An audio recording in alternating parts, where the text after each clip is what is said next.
国国际广播电台。ये China radio international है।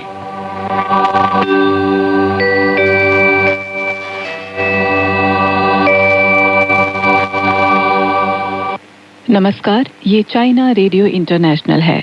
अब हमारा हिंदी कार्यक्रम आरंभ होता है। आज के इस कार्यक्रम में समाचारों के बाद स्वर्णिम चीन के रंग कार्यक्रम के तहत चीन की अल्पसंख्यक जातियों के रीति रिवाज और चीनी उपन्यास पश्चिम की तीर्थ यात्रा प्रस्तुत किए जाएंगे।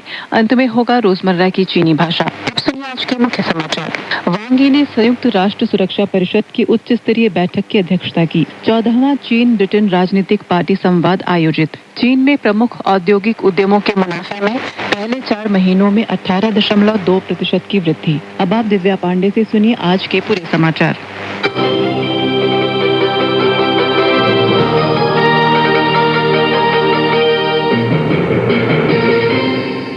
26 मई को संयुक्त राष्ट्र सुरक्षा परिषद के इस महीने के घूर्णनशील अध्यक्ष के रूप में चीन की पहल पर संयुक्त राष्ट्र चार्टर के उद्देश्यों और सिद्धांतों को कायम रखना और संयुक्त राष्ट्र केंद्रित अंतर्राष्ट्रीय व्यवस्था को मजबूत करना विषय पर एक उच्च स्तरीय बैठक आयोजित की गई। बैठक की अध्यक्षता चीनी कम्युनिस्ट पार्टी की केंद्रीय समिति के राजनीतिक ब्यूरो के सदस्य और चीनी विदेश मंत्री वांग यी ने की। संयुक्त राष्ट्र महासचिव एंटोनियो गुटेरेस ने बैठक में मौजूदा वैश्विक स्थिति पर जानकारी दी। इस बैठक में 100 से अधिक देशों के प्रतिनिधियों ने हिस्सा लिया, जिनमें 20 से अधिक देशों के विदेश मंत्री और वरिष्ठ प्रतिनिधि शामिल थे। अपने संबोधन में वांग यी ने कहा कि मौजूदा अंतर्राष्ट्रीय परिस्थिति द्वितीय विश्व युद्ध के बाद के सबसे जटिल और गहरे बदलावों के दौर से गुजर रही है। उन्होंने कहा कि मानव सभ्यता का जहाज अब खतरनाक जल क्षेत्र में प्रवेश कर चुका है और विश्व शांति तथा विकास का मार्ग एक महत्वपूर्ण मोड़ पर खड़ा है। उनके अनुसार मौजूदा चुनौतियां अंतर्राष्ट्रीय समुदाय के शांति बनाए रखने के संकल्प, न्याय की रक्षा करने की क्षमता और नवाचार के साहस की परीक्षा ले रही हैं। उन्होंने सभी देशों से एकजुट होकर संयुक्त राष्ट्र को मजबूत और अधिक प्रभावशाली बनाने का आह्वान किया। वांग यी ने कहा कि सबसे पहले संयुक्त राष्ट्र चार्टर की भावना को पुनर्जीवित कर मजबूत नेतृत्व क्षमता दिखानी होगी। इसके साथ ही सुरक्षा परिषद के अधिकार और प्रभाव को मजबूत करते हुए उसकी कार्रवाई क्षमता बढ़ानी होगी। उन्होंने अंतर्राष्ट्रीय विकास सहयोग को मजबूत करने, वैश्विक शासन व्यवस्था में सुधार लाने और संयुक्त राष्ट्र प्रणाली की कार्यक्षमता को अधिक प्रभावी बनाने की आवश्यकता पर भी जोर दिया। 26 मई को चीनी विदेश मंत्री वांग यी ने संयुक्त राष्ट्र चार्टर के उद्देश्यों और सिद्धांतों को बनाए रखना और संयुक्त राष्ट्र को केंद्र में रखते हुए अंतर्राष्ट्रीय व्यवस्था को मजबूत करना विषय पर संयुक्त राष्ट्र सुरक्षा परिषद की उच्च स्तरीय बैठक की अध्यक्षता की। इसके बाद उन्होंने मीडिया के सवालों के जवाब दिए। ईरान की स्थिति में मौजूदा गतिरोध को सुलझाने के संबंध में चीन के विचारों और सुझावों के बारे में पूछे जाने पर वांग यी ने कहा कि चीन इस संघर्ष को सुलझाने के लिए प्रयासरत है। राष्ट्रपति शी जिनपिंग ने मध्य पूर्व में शांति बनाए रखने और उसे बढ़ावा देने के लिए 4 प्रस्ताव रखे हैं। हम इसमें शामिल प्रमुख पक्षों, महत्वपूर्ण क्षेत्रीय और अंतर्राष्ट्रीय साझेदारों के साथ संचार और समन्वय बनाए हुए हैं।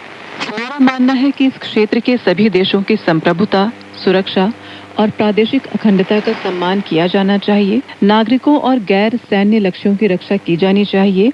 समुद्री मार्गों और ऊर्जा अवसंरचना की सुरक्षा सुनिश्चित की जानी चाहिए और परमाणु अप्रसार व्यवस्था के प्रावधानों का पालन किया जाना जरूरी है। वांग यी ने कहा कि वर्तमान स्थिति का समाधान अमेरिका ईरान वार्ता में निहित है। हम पाकिस्तान और अन्य देशों के सक्रिय मध्यस्थता प्रयासों के साथ साथ अमेरिका और ईरान द्वारा किए गए प्रयासों का भी समर्थन करते हैं। गंभीर समस्याएं रातों रात उत्पन्न नहीं होती। लंबे समय से चली आ रही शिकायतों का समाधान आसान नहीं है। 26 मई को चीन के चांगसू प्रांत के यांगचो शहर में 14वां चीन ब्रिटेन राजनीतिक पार्टी संवाद आयोजित किया गया। इस संवाद का विषय था चीन और ब्रिटेन के बीच दीर्घकालिक, स्थिर और व्यापक रणनीतिक साझेदारी के निर्माण में राजनीतिक पार्टियों की भूमिका को पूरी तरह निभाना। कार्यक्रम में चीनी कम्युनिस्ट पार्टी की केंद्रीय समिति के अंतर्राष्ट्रीय विभाग के निदेशक लियू हाइशिंग ने मुख्य भाषण दिया। इस संवाद में 60 से अधिक लोगों ने भाग लिया। इनमें चीन के संबंधित मंत्रालयों, स्थानीय सरकारों और विश्वविद्यालयों के प्रतिनिधियों के अलावा ब्रिटेन के पूर्व कैबिनेट मंत्री और ग्रेट ब्रिटेन चाइना सेंटर के अध्यक्ष डेविड लिडिंगटन, ब्रिटेन की लेबर पार्टी और कंजर्वेटिव पार्टी के प्रतिनिधि, चीन में ब्रिटिश दूतावास और वाणिज्य दूतावास के अधिकारी तथा दोनों देशों के उद्योग जगत से जुड़े लोग शामिल थे। अपने संबोधन में ल्यू हाइशिंग ने कहा कि संयुक्त राष्ट्र सुरक्षा परिषद के स्थायी सदस्य और दुनिया की प्रमुख अर्थव्यवस्थाओं के रूप में चीन और ब्रिटेन को बड़ी शक्तियों की जिम्मेदारियां निभानी चाहिए। उन्होंने कहा कि दोनों देशों को वास्तविक बहुपक्षवाद को आगे बढ़ाने, संवेदनशील मुद्दों के राजनीतिक समाधान को प्रोत्साहित करने और अधिक न्यायपूर्ण व तर्कसंगत वैश्विक शासन व्यवस्था के निर्माण में सक्रिय भूमिका निभानी चाहिए। उन्होंने ये भी कहा कि समान और व्यवस्थित बहुध्रुवीय विश्व तथा समावेशी आर्थिक वैश्वीकरण को बढ़ावा देना समय की आवश्यकता है। 27 मई को चीनी विदेश मंत्रालय की प्रवक्ता माओ निंग ने नियमित प्रेस वार्ता में संबंधित सवाल के जवाब में कहा कि वर्तमान में पूर्वी सागर और दक्षिण चीन सागर की स्थिति आमतौर पर स्थिर बनी हुई है। कानून के मुताबिक विभिन्न देशों की मुक्त जहाजरानी और उड़ान में कोई समस्या नहीं है। उन्होंने आगे कहा कि संबंधित देशों को चीन के समुद्र संबंधी मामलों में संबंधित देशों को दखल करना बंद करना और क्षेत्रीय देशों द्वारा शांति व स्थिरता बनाए रखने की कोशिशों का सम्मान करना चाहिए। छोटा समूह बनाकर तनाव बढ़ा चढ़ाकर पेश करना और मुकाबला छेड़ना जन इच्छा के विरुद्ध है। चीनी मानवयुक्त अंतरिक्ष यान शंचो 23 के अंतरिक्ष यात्री दल ने 25 मई को सही सलामत थिएनगोंग अंतरिक्ष स्टेशन में सफलतापूर्वक प्रवेश किया। थिएनगोंग अंतरिक्ष स्टेशन ने अपने पहले हांगकांग के अंतरिक्ष यात्री का स्वागत किया। 27 मई को आयोजित चीनी विदेश मंत्रालय के नियमित संवाददाता सम्मेलन में संबंधित सवाल का जवाब देते हुए प्रवक्ता ने कहा कि यह एक देश दो व्यवस्था के अभ्यास का एक सफल परिणाम है जो इसकी प्रबल क्षमता और महत्वपूर्ण लाभों को दर्शाता है। प्रवक्ता ने कहा कि हांगकांग के पहले अंतरिक्ष यात्री का थिएनगोंग अंतरिक्ष स्टेशन पर पहुंचना न केवल चीन के मानवयुक्त अंतरिक्ष कार्यक्रम में एक और महत्वपूर्ण उपलब्धि है, बल्कि हांगकांग के सभी नागरिकों के लिए एक साझा सम्मान भी है। हांगकांग एक अंतर्राष्ट्रीय नवाचार और प्रौद्योगिकी केंद्र के रूप में तेजी से विकसित हो रहा है और ये माना जाता है कि ये अंतरिक्ष मिशन हांगकांग के युवाओं को देश के वैज्ञानिक और तकनीकी विकास में योगदान देने के लिए प्रेरित करेगा। चीनी राष्ट्रीय सांख्यिकी ब्यूरो द्वारा 27 मई को जारी आंकड़ों के अनुसार जनवरी से अप्रैल तक देश भर में प्रमुख औद्योगिक उद्यमों का कुल लाभ 24 खरब 35 अरब 84 हजार युआन तक पहुंच गया, जो पिछले वर्ष की समान अवधि से 18.2% की वृद्धि है। 3 प्रमुख क्षेत्रों को देखें तो खनन और विनिर्माण में क्रमशः 26.0% और 20.4% की वृद्धि दर्ज की गई, जो पहली तिमाही से क्रमशः 9.8 और 1.3% अंक अधिक है। बिजली, ताप, गैस और जल के उत्पादन और आपूर्ति में 1.9% की गिरावट आई, जो पहली तिमाही से 1.3% अंक कम है। अप्रैल में देश भर में प्रमुख औद्योगिक उद्यमों के मुनाफे में 24.7% की वृद्धि हुई। मंगलवार दोपहर भारी उपकरणों और पैकेज्ड खाद्य सामग्रियों से लदी एक चीन यूरोप मालगाड़ी पश्चिमोत्तर चीन के शिनजियांग उइगुर स्वायत्त प्रदेश स्थित कोरगास रेलवे बंदरगाह से रूस की राजधानी मॉस्को के लिए रवाना हुई। इसी के साथ इस वर्ष कोरगास रेलवे बंदरगाह से गुजरने वाली चीन यूरोप और चीन मध्य एशिया मालगाड़ियों की संख्या 4000 से अधिक हो गई। शिनजियांग के उरुमची सीमा शुल्क विभाग के आंकड़ों के अनुसार इस वर्ष के पहले 4 महीनों में शिनजियांग का कुल आयात निर्यात मूल्य 1 खरब 72 अरब 71 करोड़ युआन तक पहुंच गया, जो पिछले वर्ष की समान अवधि की तुलना में 4.2% अधिक है। चीन ने 26 मई की देर रात 12:16 पर दक्षिण चीन के हाइनान प्रांत में स्थित वनचांग प्रक्षेपण केंद्र में लॉन्ग मार्च 7 वाहक रॉकेट से सफलतापूर्वक एक नया दूरसंचार तकनीक परीक्षा उपग्रह लॉन्च किया। उपग्रह सुचारू रूप से निर्धारित कक्षा में पहुंचाया गया। परिचय के अनुसार ये दूरसंचार तकनीक परीक्षा उपग्रह मुख्य तौर पर मल्टी बैंड और हाई स्पीड उपग्रह तकनीक की पुष्टि करता है। लेबनान के स्वास्थ्य मंत्रालय और राष्ट्रीय समाचार एजेंसी के अनुसार 26 मई को इजराइल ने दक्षिणी और पूर्वी लेबनान में कई स्थानों पर हवाई हमले किए, जिसके परिणाम स्वरूप कम से कम 31 लोगों की मौत हुई और 40 लोग घायल हुए। पूर्वी लेबनान की बेका घाटी में स्थित कलाउन बांध पर 3 हवाई हमले हुए। लेबनान के लिटानी नदी राष्ट्रीय प्राधिकरण ने एक बयान जारी कर कहा कि कलाउन बांध लेबनान की जल सुरक्षा, ऊर्जा आपूर्ति और कृषि सिंचाई से संबंधित एक महत्वपूर्ण नागरिक अवसंरचना परियोजना है। बांध और उससे जुड़ी सुविधाओं पर कोई भी प्रत्यक्ष या अप्रत्यक्ष हमला निचले इलाकों में रहने वाले लोगों और अवसंरचना के लिए विनाशकारी खतरा पैदा कर सकता है।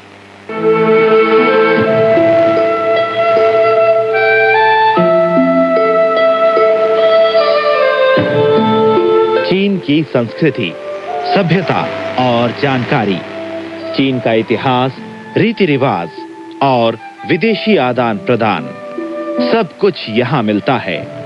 आइए चलते हैं चीन के सफर पर और शुरू करते हैं हमारा खास कार्यक्रम स्वर्णिम चीन के रंग।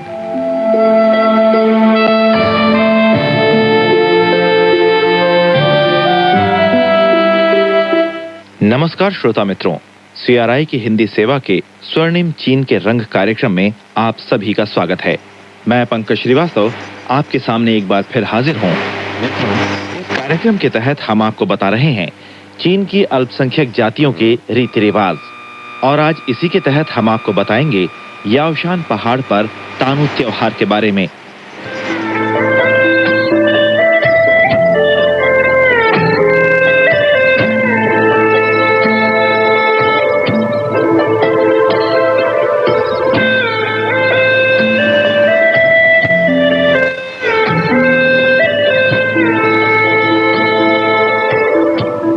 याओ जाति के लोग मुख्य तौर पर क्वांगशी च्वांग स्वायत्त प्रदेश में बसे हुए हैं। शेष हुनान, युन्नान, क्वांगतुंग और क्वेइचो प्रांतों में रहते हैं। यदि 100 लोगों की संख्या की इकाई से हिसाब लगाया जाए तो याओ जाति दक्षिण चीन के 5 प्रांतों और स्वायत्त प्रदेशों की 150 से ज्यादा काउंटियों के ऊंचे पहाड़ों और घने जंगलों में फैली हुई है। यानी इस जाति के लोग एक विशाल इलाके में छोटे छोटे समूहों में बसे हुए हैं।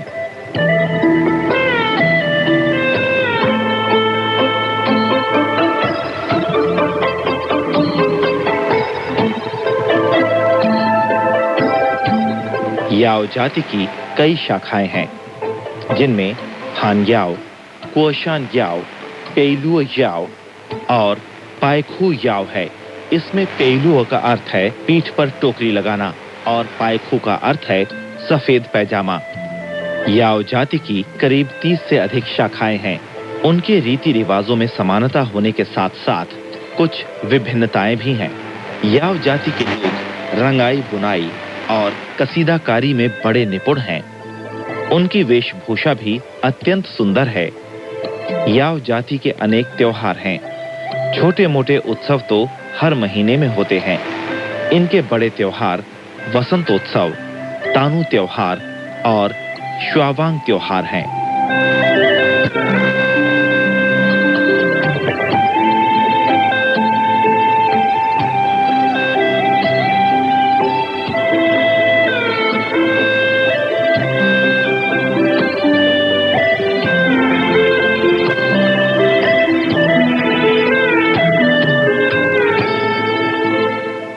याओ जाति के लोग मुख्यतः ऐसे अर्ध उष्णकटिबंधीय इलाके में ऊंचे ऊंचे पहाड़ों पर रहते हैं, जहां हरे भरे पेड़ और बांसों का मनोरम दृश्य है। क्योंकि याओ जाति बड़े इलाके में छोटे छोटे समूहों में बसी हुई है, इसलिए उत्पादन के तरीके, निवास और वेशभूषा आदि मामलों में अलग अलग शाखाओं की अपनी अपनी विशेषताएं बनी हैं। आमतौर पर वे काले और गहरे नीले कपड़े पहनते हैं। ज्यादातर पोशाकें तो अपने हाथों से बुने और नीले रंग के कपड़े से बनाई जाती हैं।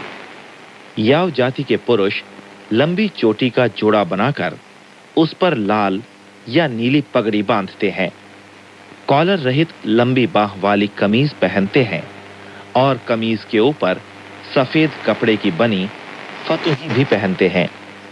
फतुही में बाएं और दाएं 2 जेबें होती हैं और नीचे वे चौड़ी मोहरी वाली पतलून पहनते हैं। महिलाएं ऊपर कॉलर रहित ब्लाउज पहनती हैं।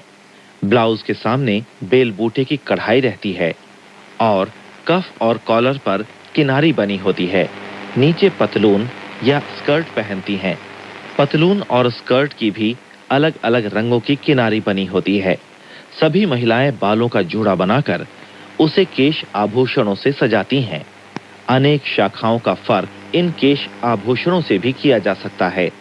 उदाहरण के लिए फिंगपान याओ की महिलाओं के सिर पर 20 सेंटीमीटर लंबी और 10 सेंटीमीटर चौड़ी एक पटरी लगी होती है, जिसे बीच में लाल धागे से बांधकर फूलदार रुमाल से ढका जाता है और जिसके दोनों छोरों पर छोटी गोलियों की बनी झालर भी लटकी होती है। लांतियन ग्याओ की महिलाएं जूड़ा बनाकर उसमें बांस की खपच्चियों से बनी गोलाकार पटरी लगाती हैं, जिस पर पंचरंगी छोटी गोलियों की झालर लटकी होती है। ये गोलाकार पटरी फूलदार रुमाल से ढकी होती है, जबकि पायथाओ याओ की महिलाएं सफेद धागों से बालों को बांधने के बाद उसके ऊपर काला कपड़ा लपेटती हैं। इन भिन्नताओं में भी एक समानता अवश्य होती है, वो ये कि सभी महिलाएं, चाहे वे किसी शाखा की भी क्यों ना हो, तरह तरह के चांदी के आभूषण लगाना पसंद करती हैं, जैसे कनकली, केश सज्जा, हार, कंगन और सीने पर चांदी के झालर युक्त आभूषण आदि।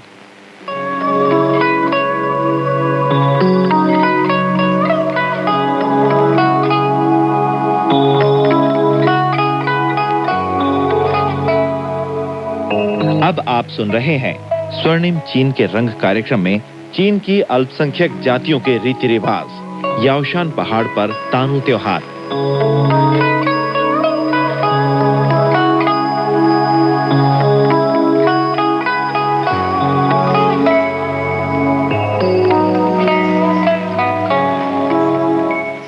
कसीदाकारी, ब्रोकेड और रंगाई छपाई, ये सब याओ जाति की जनता की परंपरागत शिल्पकला है।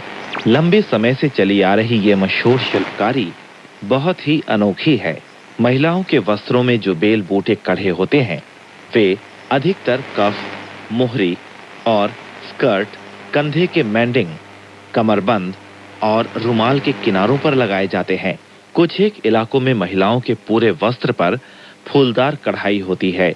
ये कढ़ाई अत्यंत जीवंत लगती है। ऐसी कढ़ाई कपड़े की शोभा बढ़ाने के साथ साथ उसके किनारों और कोनों को भी मजबूत बनाती है।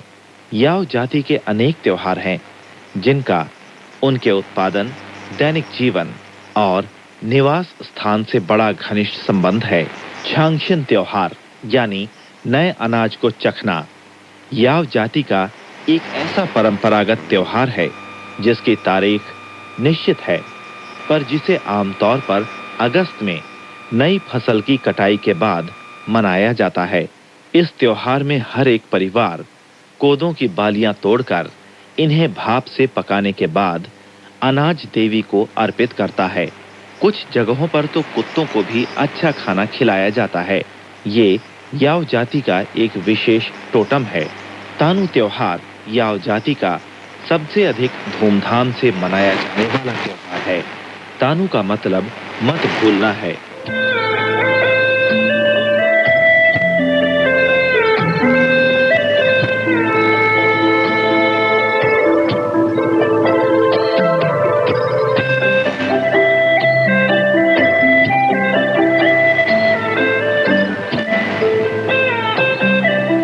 तानू त्योहार याओ जाति का नव वर्ष भी माना जाता है।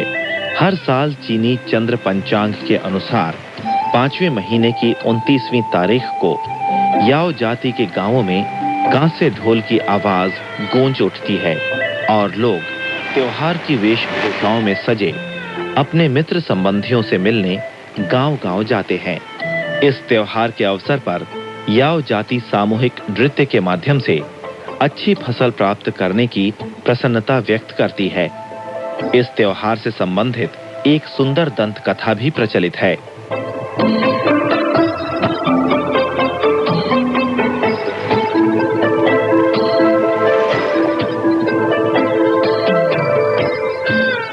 कहा जाता है कि बहुत पहले पृथ्वी और आकाश में सन्नाटा ही सन्नाटा था। न आसमान में कोई पक्षी था और न ही पृथ्वी पर कोई जानवर। पहाड़ नंगे और भूमि बंजर थी, पर इन पर्वत श्रृंखलाओं के बीच दो ऐसे रत्न पहाड़ मौजूद थे जो ऊंचाई और फैलाव में बराबर थे और एक दूसरे के आमने सामने आधे किलोमीटर की दूरी पर खड़े थे। बायां पहाड़ ऐसा लगता था मानो कोई भव्य और ओजस्वी युवक हो और दायां पहाड़ किसी सुंदर युवती की तरह लगता। हर साल ये दोनों पहाड़ 1 फुट पास आ जाते थे।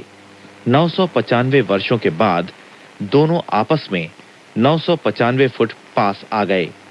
अभी दोनों के बीच 5 फुट की दूरी बाकी रह गई थी कि चीनी चंद्र पंचांग के 5वें महीने की 29वीं तारीख को आकाश में बिजली कड़की और दोनों पहाड़ फौरन फट गए।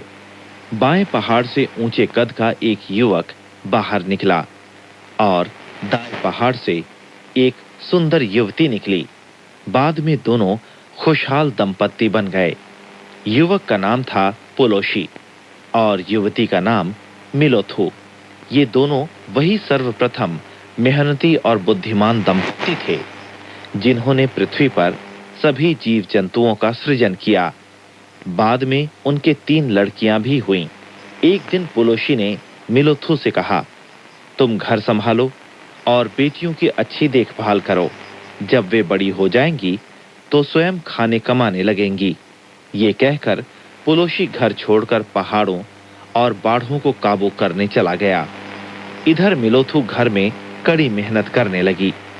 उसने पहाड़ पर पेड़ पौधे लगाए, उजाड़ मैदान में रंग बिरंगे फूल उगाए और समतल मैदान में नाना प्रकार के अनाज पैदा किए।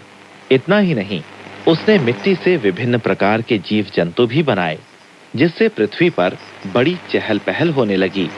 अनेक वर्षों के बाद एक रात मिलोथू ने अपनी तीनों बेटियों को अपने पास बुलाया और उनसे कहा, तुम सब बड़ी हो गई हो, अब तुम्हें स्वयं अपने खाने कमाने की व्यवस्था करनी चाहिए।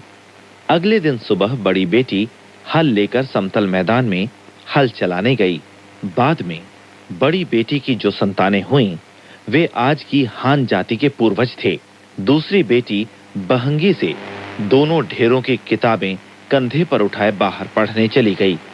उसकी संतान आज की च्वांग जाति के पूर्वज थे। तीसरी बेटी बीज के लिए एक सेर कोदो लेकर पहाड़ पर बंजर भूमि का उद्धार करने गई। जब कोदों के अंकुर निकले तो जंगली बिल्ली ने उन्हें रौंदा। फिर बचे हुए कुछ अंकुरों में जब पत्ते आए तो पहाड़ी बकरों ने उन्हें कुतर डाला। फिर भी कुछ पौधे बच गए और जब वे पकने लगे तो पहाड़ी गौरैया उन्हें चुग गईं। इस तरह पूरे वर्ष की मेहनत के बावजूद तीसरी बेटी को कोदों का एक दाना भी नहीं मिला और वो बीज तक गंवा बैठी। मजबूरी में वो माँ के पास आई और रो रो कर माँ को सारा वृत्तांत बताया। अंत में मिलोथू ने उसे एक कांच से ढोल दिया। तीसरी बेटी इस ढोल को पहाड़ों पर ले आई। अब अगर खूंखार जानवर उसके बैलों और बकरों को मारने आते तो उन्हें भगाने के लिए ढोल बजाती। यदि कोई पक्षी अनाज चुगने आता तो वो ढोल बजाकर उसे भगाती। पक्षियों को फिर आने का साहस नहीं होता। वो त्योहार के समय भी ढोल बजाकर दोनों बड़ी बहनों को नाचने गाने के लिए बुलाती थी। तभी से तीसरी बेटी पहाड़ पर घर बसाकर सुखी जीवन बिताने लगी और उसकी संतान ही याव जाति कहलाई। इसीलिए याव जाति के लोग पीढ़ी दर पीढ़ी से ऊंचे पहाड़ों पर रहते हैं और बंजर भूमि का उद्धार कर कोदों उगाते हैं। कांस्य ढोल भी कालांतर में उनका कुलागत रत्न बन गया है।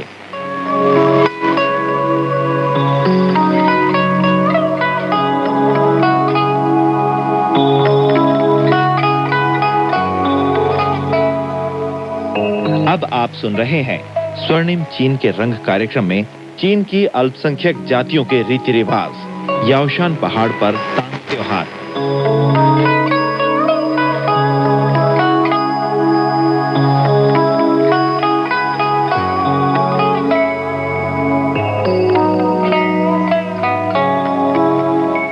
समय गुजर गया और मिलोथू भी बूढ़ी हो गई।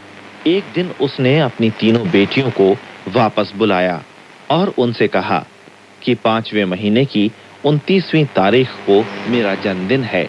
उस दिन तुम सब मेरे लिए कुछ न कुछ उपहार अवश्य लाना। तीसरी बेटी ने माँ से पूछा, माँ, दोनों दीदी तो बड़े बड़े उपहार दे सकेंगी, मैं तुम्हें क्या उपहार दूं?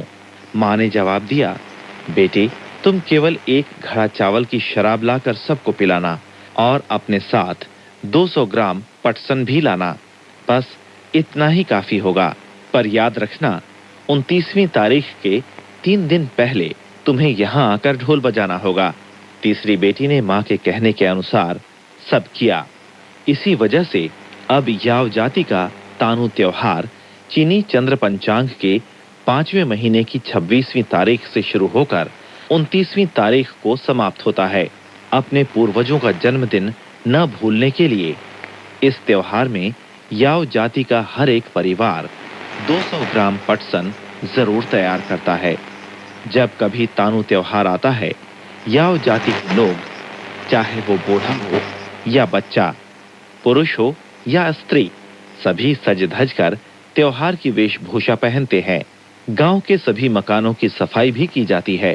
खासकर 29वीं तारीख को मुर्गे और बकरे काटकर वे स्वादिष्ट भोजन बनाते हैं और कोदों की सुगंधित शराब निकालते हैं। इसके साथ ही सब एक साथ मिलकर खाना खाते हैं। हर एक गांव में गीत समारोह का आयोजन भी होता है। समारोह में लोग शराब और मांस ले आते हैं। लोग कांसे ढोल बजाते हुए गीत गाते हैं और दूसरे गांवों से आए बिरादरान जातियों के मेहमानों का स्वागत करने गांव के सिरे पर जाते हैं। समारोह में मेहमानों के आने के बाद सुरना आदि वाद्य यंत्रों की आवाज गूंजने लगती है और नृत्य गीत प्रतियोगिता आरंभ होती है।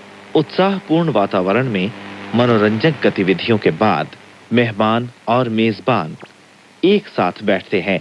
पहले मेजबान गाना गाते हैं और गाना गाने के साथ साथ जाम भी पेश करते हैं। लोग शराब पी पीकर अपनी खुशियां व्यक्त करते हैं। ये त्योहार केवल याव जाति की जनता का सबसे महत्वपूर्ण त्योहार ही नहीं, बल्कि आसपास की विभिन्न जातियों की जनता की एकता का एक भव्य समारोह भी है।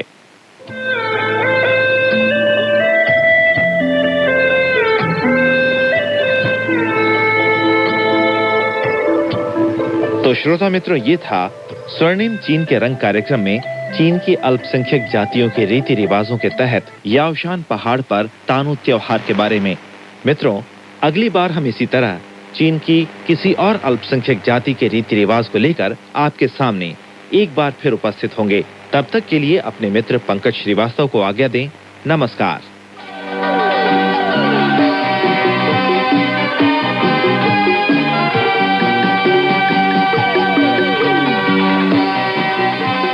यह चाइना रेडियो इंटरनेशनल है। अब शुरू होता है पश्चिम की तीर्थ यात्रा महासागर का समय।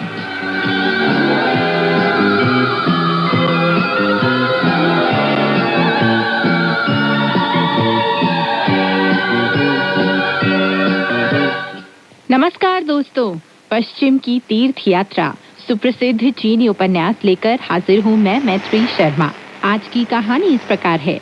दोस्तों, अब तक आपने कहानी में सुना कि वानर की बनाई औषधि का सेवन कर राजा को अच्छा अनुभव होने लगा और उसके देह के सभी कष्ट दूर होने लगे। इसी खुशी में राजभोज का आयोजन किया गया। चलिए दोस्तों, कहानी को आगे बढ़ाते हैं और सुनते हैं कहानी में आगे क्या हुआ। हाथ में मदिरा जाम उठाए राजा ने सबसे पहले थांग महाभिक्षु को मेज पर बिठाया। महाभिक्षु ने कहा, एक भिक्षु होने के नाते मुझे मदिरा पान नहीं करना चाहिए। महाभिक्षु की बात सुनकर राजा बोला, विधि विशारद महोदय, क्या आप इसका एक भी जाम नहीं पी सकते? मदिरा पान हम भिक्षुओं के लिए वर्जना है, सांचांग ने जवाब दिया। राजा को कुछ बुरा लगा। वह बोला, विधि विशारद महोदय, फिर मैं आपको बधाई कैसे दूंगा? सांचांग ने जवाब दिया, मेरे 3 आचरणहीन शिष्य मेरी ओर से मदिरा पान करेंगे।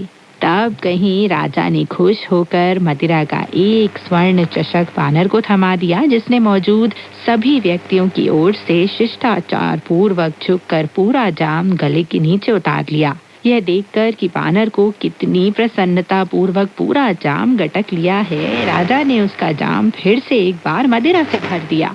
वानर ने इनकार नहीं किया और उसे सारा का सारा पी गया। राजा ने मुस्कुराते हुए कहा, एक और जाम लीजिए। वानर ने उसका अनुरोध स्वीकार कर लिया और तीसरा जाम भी फटाफट से गटक लिया। राजा ने उसका चषक फिर एक बार भरने का आदेश दिया और बोला, एक और जाम पीजिए ताकि 4 मौसमों के लिए 4 जाम हो जाएं। शूकर वानर के पास खड़ा था। ये सब देखकर उसके मुंह में भी पानी आने लगा था। उसे लग रहा था कि कहीं उसके लिए मदिरा खत्म तो नहीं हो जाएगी। यह देखकर राजा वानर से बार बार मदिरा पान का अनुरोध कर रहा है। वह जोर से बोला, राजकुल श्रेष्ठ, जो दवा आपने खाई है उसे बनाने में मेरा भी कुछ योगदान रहा है। उन गोलियों में घोड़े। जब वानर ने यह सुना तो वह तो बहुत डर गया। उसे लगा कि कहीं यह मूर्ख सारा भांडा ना फोड़ दे। इसलिए उसने शूकर को मदिरा का जाम थमा दिया। शूकर जाम हाथ में लेकर सारी मदिरा पी गया और चुप हो गया। तब राजा ने कहा, अभी अभी आपने कहा था कि दवा की गोलियों में घोड़ा भी था। वह भला कैसा घोड़ा था? वानर ने राजा की बात का जवाब देते हुए कहा, मेरा यह गुरु भाई अपनी जबान कभी कभी संभाल नहीं पाता है। हमारे पास जो भी आजमाया हुआ नुस्खा है यह उसे दूसरों को बता देना चाहता है। राजकुल श्रेष्ठ ने आज प्रातः जिन गोलियों का सेवन किया है उनमें घोड़ा नहीं बल्कि अरिस्टोलोचिया पड़ता है। राजा ने पूछा, यह अरिस्टोलोचिया किस वर्ग की औषधि है? इससे कौन कौन सी बीमारी ठीक होती है? यह सुनकर शाही औषधि संस्थान के एक चिकित्सक ने, जो राजा के पास ही खड़ा था, वह बोला, यह एक असरदार दवाई होती है, कई बीमारियों में काम आती है। राजा बोला, वह सचमुच बिल्कुल सही चीज थी, बिल्कुल सही चीज थी, जिसे दवा बनाने के लिए इस्तेमाल किया गया। परम आदरणीय शूकर को एक जाम और पीना चाहिए। अब क्या था, मूर्ख शूकर तो कुछ बोला ही नहीं और एक के बाद एक मदिरा के 3 चषक गटक गया। राजा ने 3 जाम भिक्षु रेतात्मा को भी दिए, जिन्हें वह भी पी गया। तब सब लोग बैठ गए। जब सब लोग काफी लंबे वक्त तक भोजन और मदिरा पान कर चुके थे तो राजा ने एक बड़ा सा मदिरा चषक वानर को फिर से दे दिया। वानर बोला, कृपया बैठ जाइए राजकुल श्रेष्ठ, मैं मदिरा पान के हर दौर में काफी मदिरा पी चुका हूँ, फिर भी आपका अनुरोध सिर आंखों पर है। राजा ने कहा, परम पावन भिक्षुवर, हम आपके अत्यंत आभारी हैं। हम आपका ऋण कभी नहीं चुका सकेंगे। कृपया मेरे अनुरोध पर यह मदिरा चषक पूरा पी जाइए। हमें आपसे एक विनम्र निवेदन करना है।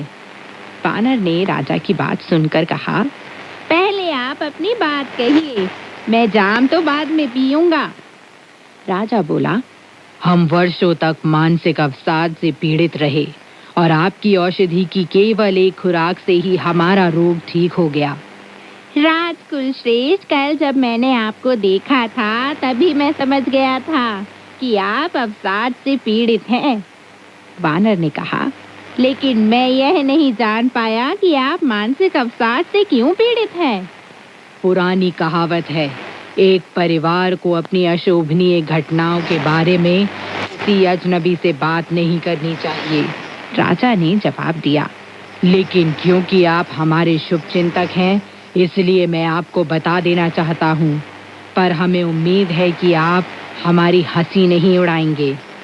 इस पर वानर बोल पड़ा, ऐसी जरूरत मैं कभी नहीं करूँगा, आप दिल खोल कर अपनी बात बताइए। फिर राजा अपनी रानियों के बारे में बताने लगा और बोला, स्वर्ण प्रासाद में इस समय केवल जेड प्रासाद और रजत प्रासाद महारानियां ही हैं। सभी रानियों के बारे में जानने के बाद वानर ने पूछा, स्वर्ण प्रासाद महारानी राजमहल में क्यों मौजूद नहीं है? अब क्या था, इतना कहना था कि राजा ने आंसू बहाते हुए जवाब दिया, वह तो 3 सालों से लापता है। वह कहाँ गई किसी को कुछ नहीं पता। 3 साल पहले ड्रैगन नौका महोत्सव में हम लोग राजप्रासाद के उद्यान में अपनी महारानियों और रानियों के साथ बैठकर मालपुए खा रहे थे। तभी अचानक आंधी का एक भीषण झोंका आया और आकाश के बीचों बीच से एक प्रेतात्मा प्रकट हुआ। यह देखकर कि स्वर्ण प्रासाद महारानी बहुत सुंदर और आकर्षक है, वह उसे अपनी पत्नी बनाना चाहता है। उसने आदेश दे दिया कि हम महारानी को तुरंत उसके हवाले कर दें और अगर हम 3 बार यह मांग दोहराने पर भी ऐसा नहीं करेंगे तो वह पहले हमें खा जाएगा और फिर हमारे सारे अधिकारियों और सामान्य नगरवासियों को भी खा जाएगा। अपने देश और देशवासियों के भाग्य के बारे में हम इतना ज्यादा चिंतित हो उठे कि हमारे सामने उनकी बात मानने के सिवाय और कोई चारा नहीं था। हमने मजबूर होकर स्वर्ण प्रासाद महारानी को मंडप के बाहर धकेल दिया। एक भयंकर आवाज के साथ प्रेतात्मा उसे अपने साथ उड़ा ले गया। इस घटना से हम इतना डर गए कि वे चिपचिपे चावल की जो मालपुए हमने खाए थे वे हमारे पेट में पत्थर की तरह कठोर बन गए। साथ ही चिंता के मारे हमारी नींद भी हराम हो गई। यही वजह है कि हम पिछले 3 सालों से अस्वस्थ हैं। परम पावन भिक्षुवर, आपकी चमत्कारी औषधि की गोलियां खाने के बाद अब हमारा शरीर बिल्कुल स्वस्थ है और हमारा मन भी पहले की तरह अच्छा हो गया है। आप सब परम पावन भिक्षुओं ने हमें नया जीवन दिया है। जब वानर ने यह सब सुना तो वह सचमुच बहुत खुश हुआ। उसने चषक की सारी मदिरा केवल 2 घूंट में पी ली। फिर वानर बोला, ओह, तो यह था आपके मानसिक आघात और अवसाद का कारण। आप तो बड़े ही भाग्यशाली हैं। आपकी मुलाकात मुझसे हो गई है और आप निरोग हो गए। पर क्या आप स्वर्ण प्रासाद महारानी को फिर से अपने महल में नहीं लाना चाहते? इस पर राजा की आंखों से आंसू छलछला आए और वह बोला, हम दिन रात उसकी याद में तड़पते रहते हैं, पर प्रेत आत्मा को पकड़ने में अब तक कोई कामयाब नहीं हो पाया। बेशक हम अपनी महारानी को फिर से अपने देश में वापस लाना चाहते हैं। राजा की बात सुनकर वानर ने कहा, क्या मैं उस दुष्ट आत्मा का दमन करके आपकी यह इच्छा पूरी कर सकता हूँ?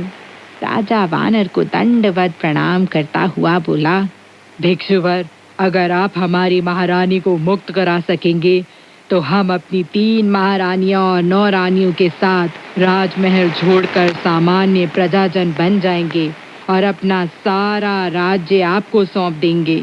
जब शूकर ने जो पास ही बैठा था राजा को यह सब कहते हुए सुना और वानर के प्रति इतना ज्यादा सम्मान व्यक्त करते हुए सुना तो उसकी तो हंसी छूट गई। वह बुदबुदाया, इस राजा को उचित अनुचित की जरा भी तमीज नहीं है। कितनी अजीब बात है, एक औरत के लिए यह भिक्षु के सामने झुककर अपना सारा राजपाट देने को तैयार हो गया है। वानर फुर्ती से आगे बढ़ा और उसने राजा को सहारा देकर खड़ा कर दिया।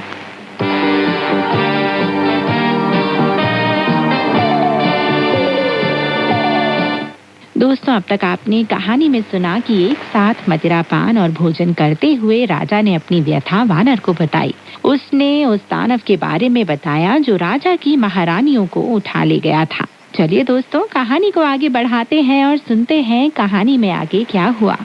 राजा की बात सुनकर वानर ने फिर से पूछा, राजकुल श्रेष्ठ, क्या स्वर्ण प्रासाद महारानी को उठा ले जाने के बाद भी फिर वह प्रेत आत्मा यहाँ आया था?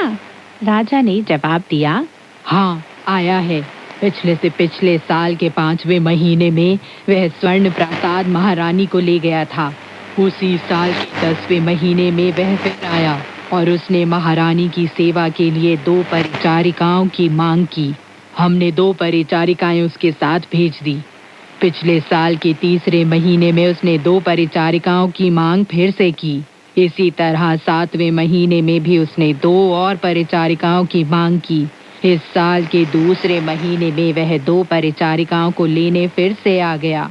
कोई नहीं जानता कि वह फिर कब आएगा। राजा की बात सुनकर वानर ने जवाब दिया, अगर वह इसी तरह बार बार आता रहा तो आप लोगों को डर के मारे तो बुरा हाल करना ही पड़ेगा। राजा बोला, इस तरह बार बार आकर उसने हमारे मन में अपने बारे में और अपने खूंखार इरादों के बारे में भारी दहशत पैदा कर दी है। पिछले साल के 4थे महीने में हमने एक दानव विरोधी शरण गृह का निर्माण कराया था ताकि जब कभी हमें झंझावात की आवाज आए और यह पता चले कि वह आ रहा है तो हम अपनी दोनों महारानियों और 9 रानियों के साथ उसमें शरण ले लें। वानर ने पूछा, राजकुल श्रेष्ठ, क्या आप अपना शरण गृह मुझे दिखाने का कष्ट करेंगे? राजा वानर को भोजन की मेज से उसका बायां हाथ पकड़कर शरण गृह दिखाने ले गया। सभी अधिकारी गण उठ खड़े हुए। शूकर ने ऐतराज किया, भैया तुम्हारा भी जवाब नहीं। यहाँ की शाही मदिरा को छोड़कर और भोज को बीच में ही भंग करके किसी जगह को देखने जाने की क्या जरूरत है? यह सुनकर और यह महसूस करके कि शूकर को अपने पेट की चिंता हो रही है, राजा ने अपने परिचारकों को आदेश दिया कि वे शाकाहारी भोजन की 2 मेजें शरण गृह में भेज दें ताकि शूकर वहां अपना खाना पीना जारी रख सके। यह सुनने के बाद ही शूकर ने हल्ला मचाना बंद किया और गुरुदेव व भिक्षु रेतात्मा से हंसते हुए कहा, वहां जाकर फिर से खाना खाएंगे। आगे आगे सैनिक और असैनिक अधिकारियों की एक टुकड़ी और पीछे पीछे राजा और वानर हाथ में हाथ डाले महल के रिहायशी क्षेत्र से शाही उद्यान के पीछे जा पहुंचे, लेकिन वहां कोई बड़ी इमारत नहीं थी। वानर ने पूछा, दानव विरोधी शरण गृह कहाँ है? अभी वह वाक्य उसके मुंह से निकला ही था कि 2 खोजाओं ने एक चौकोर पत्थर की पटिया को लाल लेकर युक्त संबल से उठा लिया। राजा बोला, यहाँ है। यहाँ से कोई 20 हाथ नीचे 9 विशाल भूमिगत प्रासाद महाकक्ष खोदकर बनाए गए हैं। इसमें परिशोधित तेल के 4 विशाल दीपक रखे हैं, जिनकी रोशनी दिन रात जलती रहती है। जब कभी हमें झंझावात की आवाज सुनाई देती है तो हम इसके भीतर शरण ले लेते हैं और बाहर से फिर एक बार पत्थर की पटिया लगा देते हैं। वानर ने मुस्कुराते हुए कहा, इसका मतलब तो यह हुआ कि यह प्रेत आत्मा आप लोगों की जान नहीं लेना चाहता। अगर वह ऐसा करना चाहता तो आप लोग शायद अपनी जान नहीं बचा पाते। वानर अभी बात कर ही रहा था कि दक्षिण की ओर से झंझावात की भयंकर आवाज सुनाई दी और धूल के बादल उमड़ने लगे। घबराकर सभी अधिकारियों ने एक सुर से शिकायत की, इस भिक्षु की बातें देव वचन के समान होती है। जैसे ही उसने प्रेत आत्मा का नाम लिया वह आ धमका है। भयभीत राजा ने वानर का हाथ छोड़ दिया और अपने भूमिगत शरण गृह में जा छिपा। थांग महाभिक्षु को वह अपने साथ ले गया। सभी अधिकारी गण जान बचाने के लिए जहां तहां भाग गए। शूकर और भिक्षु रेतात्मा भी कहीं छिपना चाहते थे, लेकिन वानर ने दोनों को अपने एक एक हाथ से पकड़े रखा और बोला, तुम लोग डरो मत। तुम्हारे साथ मिलकर मैं उसे पहचानने की कोशिश करूंगा और पता लगाऊंगा कि वह कैसा प्रेतात्मा है। शूकर बोला, यह सब फिजूल की बात है। उसे पहचानने की क्या जरूरत है? सभी शाही अधिकारी डर के मारे छिप गए हैं। गुरुदेव और राजा भी किसी बंद कमरे में दुबक कर बैठ गए हैं। फिर प्रेतात्मा का पता लगाने की क्या जरूरत है? तुम आखिर किस तरह के वीर बनने की कोशिश कर रहे हो? मूर्ख शूकर ने हालांकि काफी कोशिश की, फिर भी वह वानर से मुक्त नहीं हो पाया। वानर को जब उसे पकड़े हुए कुछ वक्त हो गया तो अचानक आसमान के बीचों बीच में प्रेत आत्मा प्रकट हुआ। देखने में वह कुछ ऐसा लग रहा था। 9 हाथ लंबी भारी भरकम देह दनुज की, स्वर्ण दीप सी आंखें गोल मोल चमकीली, पंखे जैसे गोल टंगे थे कर्ण अनोखे, दांत 4 फौलादी नोकदार कील से तीखे, कनपट्टी पर लटके लाल बाल घुंघराले, भौहें मानो अनल बीच उठती ज्वालाएं, 10 तीखे पंजों वाले हाथ में भाला, कमर बंद कटी में चीते की खाल से बना, उलझे बाल पांव उखड़े, खल रूप निराला, खल रूप निराला, खल रूप निराला। प्रेतात्मा को देखते ही वानर बोला, भिक्षु रेतात्मा, क्या तुम इसे पहचान सकते हो? भिक्षु रेतात्मा ने जवाब दिया, मैं नहीं जानता यह कौन है। मैंने इसे कभी नहीं देखा। शूकर, वानर ने चिल्लाकर शूकर से पूछा, क्या तुम इसे पहचानते हो? शूकर बोला, मैंने इसके साथ कभी मदिरापान नहीं किया है। यह ना तो मेरा दोस्त है और ना पड़ोसी। फिर मैं इसे कैसे पहचान सकता हूँ? मुझे लगता है कि यह पूर्वी शिखर के स्वर्ग तुल्य देव के अधीन तैनात द्वारपाल पीत मुख स्वर्ण चक्षु प्रेतात्मा है। शुकर बोला, नहीं, यह भूत नहीं है। वानर ने पूछा, तुम्हें कैसे पता चला कि यह भूत नहीं है? शुकर ने जवाब दिया, क्योंकि राक्षस गण अंधेरे और पाताल लोक में रहने वाले प्रेतात्मा होते हैं। वे केवल रात में बाहर निकलते हैं, 5 बजे से आधी रात तक। इस वक्त तो केवल सुबह के 10 बजे हैं। कोई भी राक्षस इस समय बाहर निकलने की कोशिश भी नहीं कर सकता। अगर यह मान भी लिया जाए कि यह राक्षस है, तो यह मेघयान पर हरगिज सवार नहीं हो सकता। जो राक्षस तेज हवा चलाते हैं, वे झंझावात उत्पन्न करते हैं, न कि आंधियां। मुझे तो लगता है कि यह अनिष्टकारी नक्षत्र अनुकूलक ही है। वानर बोला, तुम सचमुच उतने मूर्ख नहीं हो जितना तुम्हें समझा जाता है। तुम्हारी बात में तो दम है, इसलिए तुम दोनों गुरुदेव की देखभाल करो और मैं इस राक्षस का नाम पूछने जाता हूँ। इससे मुझे स्वर्ण प्रासाद महारानी को छुड़ाकर राजा के महल में पहुँचाने में मदद भी मिलेगी।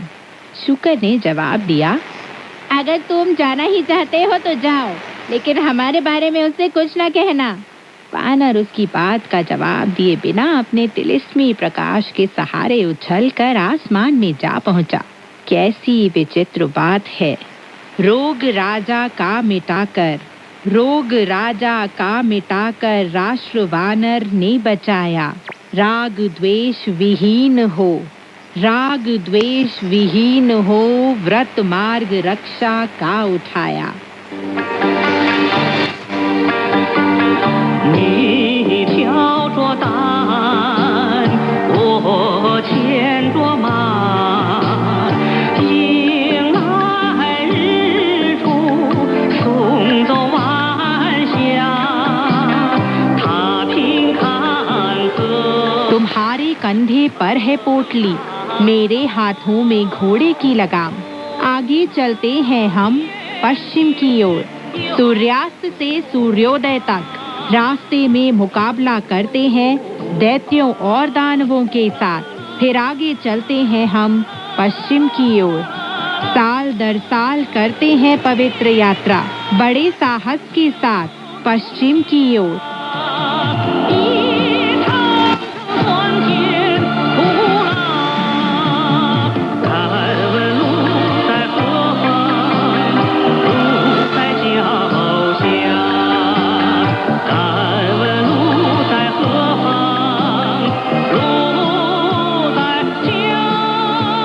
तो दोस्तों, आज की कहानी यहीं तक। आगे की कहानी लेकर मैं मैत्री शर्मा फिर हाजिर होंगी। तब तक के लिए नमस्कार, बाय बाय।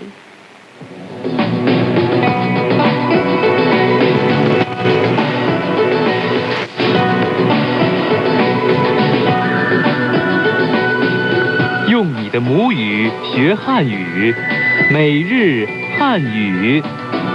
मातृभाषा में चीनी सीखें, रोजमर्रा की चीनी भाषा। 用你的母语学汉语，每日汉语。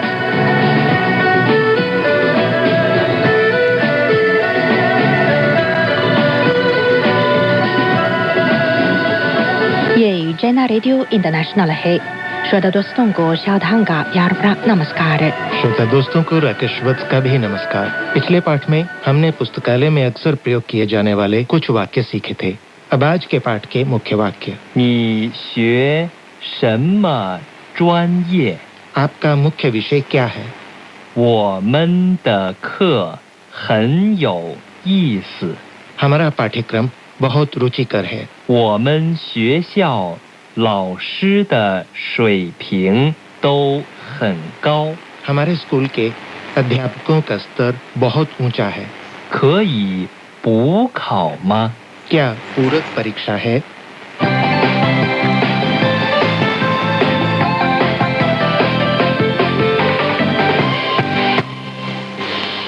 शाओचांग जी, जब मैं स्कूल जाता हूँ तो बड़ा अच्छा लगता है। अक्सर अपने विश्वविद्यालय जीवन की याद आ जाती है। सच्ची बात है।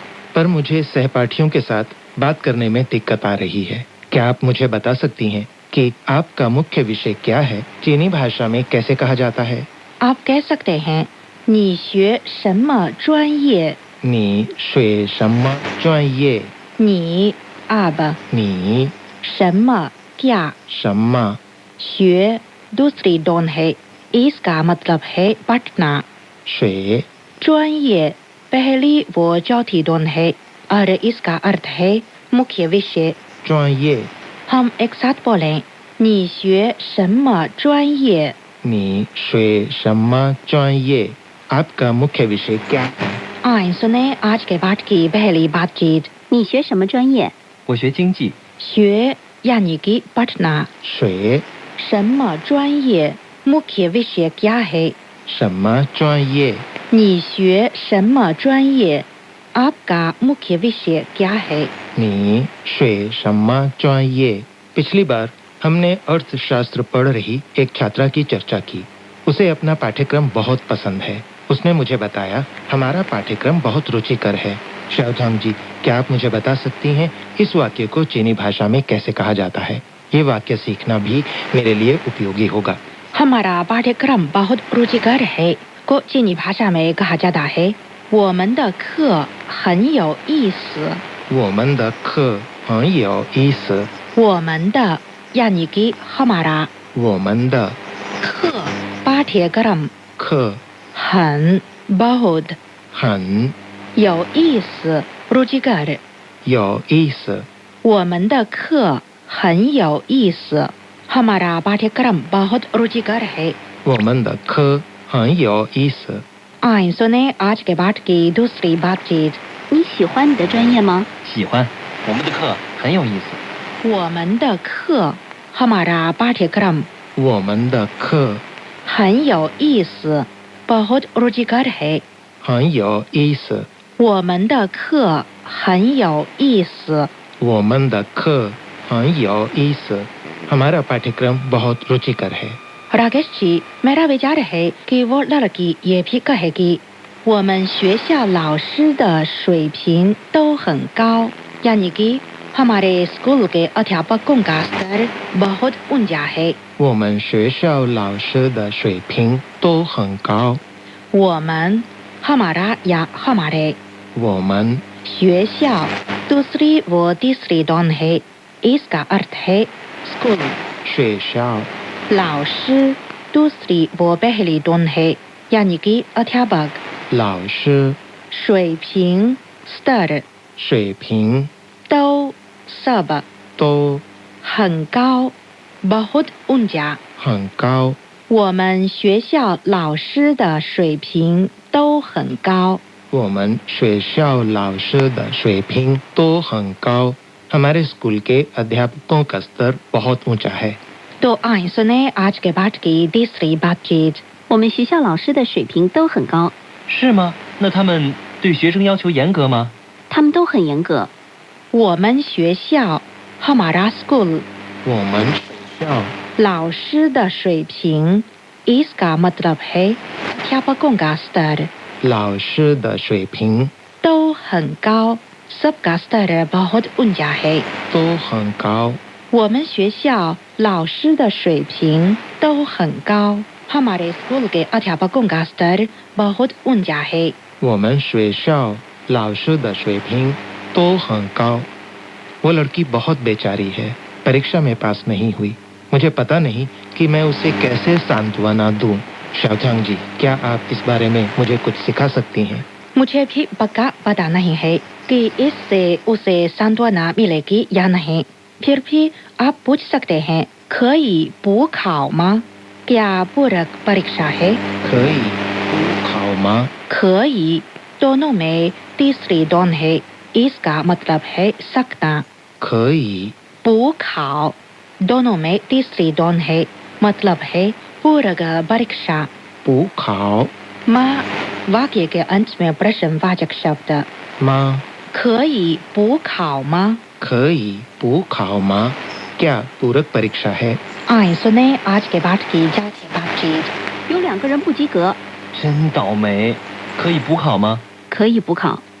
अब हम आज की सारी बातचीत सुने। बातचीत 1你学什么专业？我学经济， बातचीत 2你喜欢你的专业吗？喜欢。我们的课很很有意思。 बातचीत 3我们学校老师的水平都很高，是吗？那他们对学生要求严格吗？他们都很严格。 बातचीत 4有2个人不及格，真倒霉，可以补考吗？可以补考。 ये थी आज के पाठ की सारी बातचीत। आज का पाठ यहीं तक। अच्छा, अब राकेश वत्स और शादांग को आज्ञा दें, फिर मिलेंगे। नमस्कार। नमस्कार।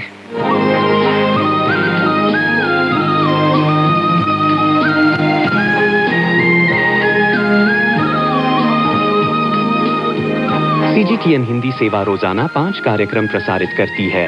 हमारा पहला कार्यक्रम भारतीय समय के अनुसार सुबह 8:30 से 9:30 बजे तक, दूसरा कार्यक्रम संध्या के 6:30 से 7:30 बजे तक, तीसरा कार्यक्रम रात के 8:30 से 9:30 बजे तक, चौथा कार्यक्रम रात के 9:30 से 10:30 बजे तक और पांचवा कार्यक्रम रात के 10:30 से 11:30 बजे तक प्रसारित होता है। कार्यक्रमों के मीटर बैंड इस प्रकार है: सुबह 8:30 से 9:30 बजे 13,720 किलोहर्ट्ज, शाम 6:30 से 7:30 बजे 9,635 किलोहर्ट्ज, रात 8:30 से 9:30 बजे तक 7,225 किलोहर्ट्ज, रात 9:30 से 10:30 बजे 7,395 किलोहर्ट्ज, रात 10:30 से 11:30 बजे 1,269 किलोहर्ट्ज। अब इंटरनेट पर सीजीटीएन की हिंदी वेबसाइट भी खुली हुई है। इसे देखने के लिए हम आपका हार्दिक स्वागत करते हैं। हमारी वेबसाइट का पता है hindi.cgtn.com।